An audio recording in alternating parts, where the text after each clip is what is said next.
एक पत्नी अपने पति को जोरदार मुक्का मारती है और बस उसके बाद पति की मौत हो जाती है। इसके बाद पुलिस पत्नी पर 302 का मामला लगाती है और उसे अरेस्ट कर लेती है। लेकिन अब ऐसे में ये पूरा केस 302 और 304 के बीच में फंसा हुआ है। पत्नी पर 302 के तहत हत्या का मामला चलेगा या कानूनी कार्रवाई के तहत ये मामला 304 में कन्वर्ट हो जाएगा, यानी गैर इरादतन हत्या।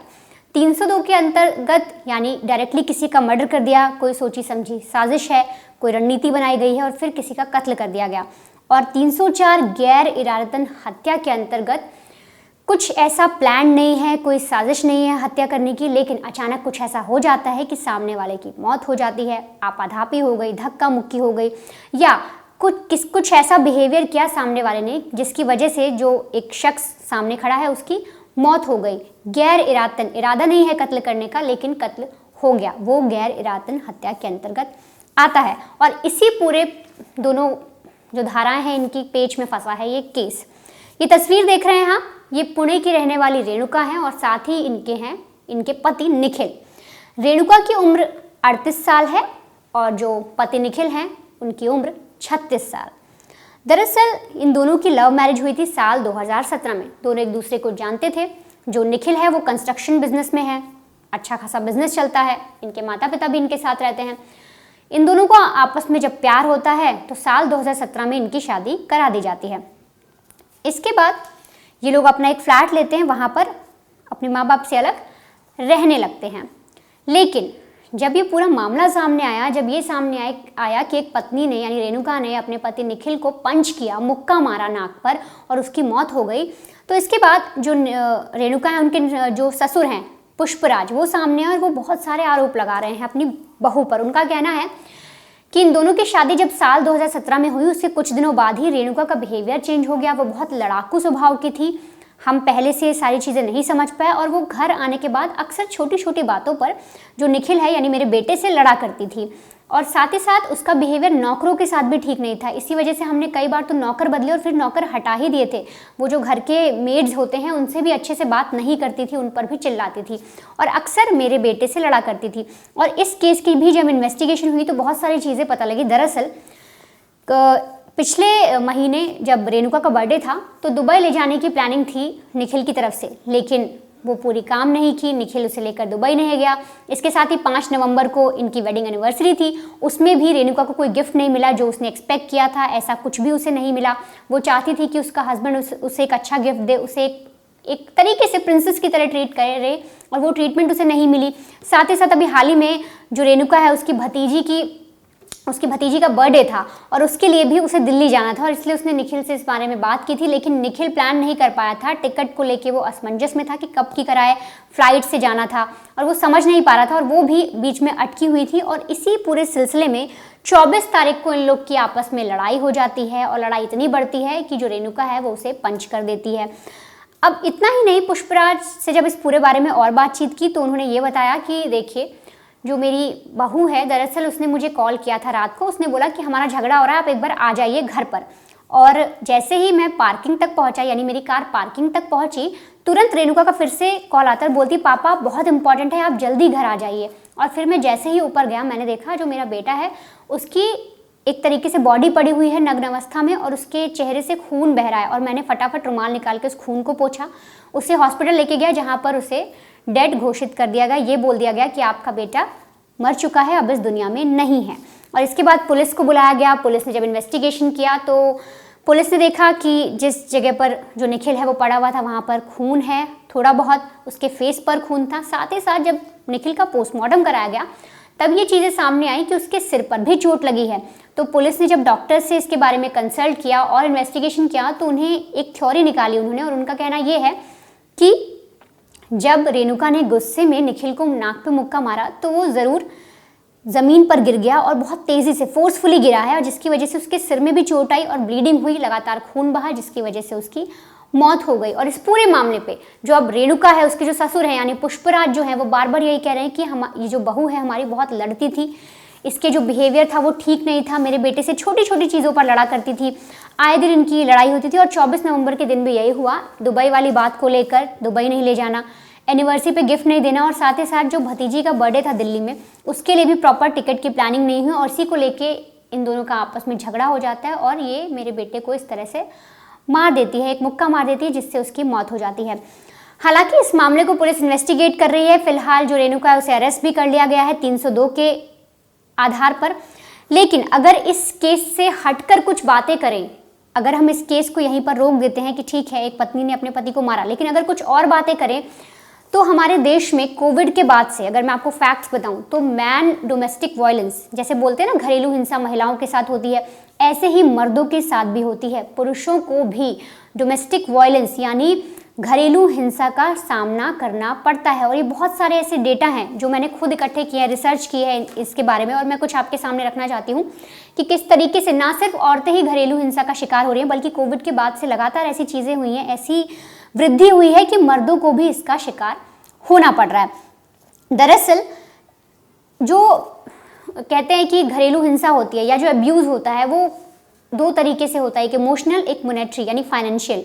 इमोशनली तौर पर जो पुरुष होते हैं, जो मर्द होते हैं, उन्हें इमोशनल तौर पर ज़्यादा उन्हीं लोगों को, उन्हीं के साथ वायलेंस की जाती है, उन्हें ही अब्यूज़ किया जाता है। जैसे कि जो महिलाएं हैं वो आपकी फैमिली के अगेंस्ट कुछ कह देंगी, आपके माँ बाप के अगेंस्ट कुछ कहेंगी, आपको बार बार आपके शरीर पर कोई ऐसे कमेंट करेंगी, आप सुंदर नहीं हो। ऐसे बहुत सारे केसेस भी है, आपने क्राइम तक पर भी ऐसे बहुत सारे केसेस देखे होंगे जहाँ पर पत्नी ने ये बोला कि तुम दिखते अच्छे नहीं हो, और अपने पति को आग लगा दी, जिंदा जला दिया अपने पति को। ये पूरी खबर यूपी के संभल से सामने आई थी। जब अब जाकर उस जो महिला है, जो बीवी है, उसे अब जाकर उम्र कैद की सज़ा सुनाई गई है, जिसके बाद भी वो अपनी बेटी की दुहाई दे रही है, कह रही है कोर्ट में कि मेरी बच्ची है, उसका पालन पोषण कौन करेगा, इसलिए मेरी सज़ा को माफ़ करिए। लेकिन इस तरीके के ताने दिए जाते हैं और इमोशनल अब्यूज़ किया जाता है मर्दों को, साथ ही साथ फाइनेंशियल किया जाता है, पैसों पर ताने दिए जाते हैं कि तुम्हारी इनकम ठीक नहीं है, या इतने पैसे में घर कैसे चलेगा। बहुत सारी ऐसी छोटी छोटी चीज़ें होती हैं जिससे टॉर्चर होना शुरू हो जाते हैं, और ये भी एक डोमेस्टिक वायलेंस का रूप ले लेता है। धीरे धीरे यही कलह घर में बहुत बड़ी बन जाती है, जिनसे हम आने वाली चीज़ों से हम नहीं जानते कि अब आने वाला वक्त क्या हमें मोड़ दिखा दे, लेकिन ये छोटी छोटी जो चीज़ें हैं यही बहुत बड़ी बनती जाती हैं। इसके अलावा एक डेटा और है, आप लोगों में से शायद कुछ लोग को पता हो, लेकिन जो इंडियन वाइफ्स हैं वो तीसरे नंबर पर आती हैं अपने पतियों को पीटने पर। जहां पर रैंकिंग की बात होती है उसमें थर्ड नंबर पर इंडियन बीवियां आती हैं, उसके बाद इजिप्ट और यूनाइटेड स्टेट है। इसके अलावा जैसे कि गलत केसेस लगा देती हैं लड़कियां आजकल, चाहे वो आपकी गर्लफ्रेंड हो या फिर बीवी हो। गर्लफ्रेंड की बात करें तो बहुत सारे ऐसे केसेस हैं जिसमें पुरुषों के ऊपर गैंग रेप या रेप जैसा गलत इल्ज़ाम लगा दिया जाता है। हालांकि कुछ एक केस ऐसे होते हैं जिनमें बाद में निकल कर आता है कि हाँ जो लड़के थे वो ठीक कह रहे थे, ऐसा कुछ नहीं हुआ था, लड़कियां झूठ बोल रही थी। तो इस तरीके की चीज़ें भी हैं। फर्जी दहेज के केस में भी फंसा दिया जाता है। अगर लड़की को लगता है कि ठीक है घर में उन लोग के घर में कुछ ठीक ठाक नहीं चल रहा, मेरे साथ अच्छी बॉन्डिंग नहीं है, तो ज़बरदस्ती कुछ पुरुषों को दहेज के केस में भी फंसा दिया जाता है, और इस तरीके के जो केसेस हैं वो भी सामने आ रहे हैं। साथ ही साथ साल 2023 में ही मैं आपको एक बात बताती हूँ, दिल्ली हाई कोर्ट ने एक कमेंट किया था, एक जजमेंट सुनाया था। दरअसल एक मियाँ बीवी का झगड़ा हुआ था, दोनों कोर्ट में गए थे और कोर्ट में उनकी याचिका पर सुनवाई हो रही थी। जिस सुनवाई के दौरान जो दिल्ली हाई कोर्ट है वो अपना ऑर्डर देती है और बताती है उस पुरुष को, उसको ये कहती है कि देखिए, protection of women from domestic violence act does not apply to a male member of the family, particularly the husband. यानी कि अगर कोई पुरुष डोमेस्टिक वायलेंस का केस लेकर आ रहा है कि मेरे साथ इस तरह से मारपीट हुई है, घर में मुझे मारा पीटा जाता है, मेरे साथ इस तरीके की चीज़ें मेरी बीवी करती है, तो कोई भी पुरुष डोमेस्टिक वायलेंस का केस लेकर कोर्ट में नहीं जा सकता, कानूनी कार्रवाई की मांग नहीं कर सकता। और ये प्रॉपर दिल्ली हाई कोर्ट ने कहा है। साथ ही साथ कुछ और भी ऐसे डाटा हैं, जैसे कि नेशनल क्राइम ब्यूरो रिकॉर्ड यानी कि एनसीआरबी का एक डाटा है, उसके मुताबिक उन्होंने कोविड के बाद एक डेटा निकाला था कि आखिर जो पुरुष हैं वो सुसाइड क्यों कर रहे हैं, महिलाएं क्यों कर रही हैं, क्या ऐसा रीज़न है, मतलब क्यों लोग मौत को गले लगा रहे हैं। तो उन्हें पता लगा था कि जो घरेलू कलह होती है, घरेलू जो हिंसा होती है, उसके तहत ये सारे मामले बहुत आते हैं।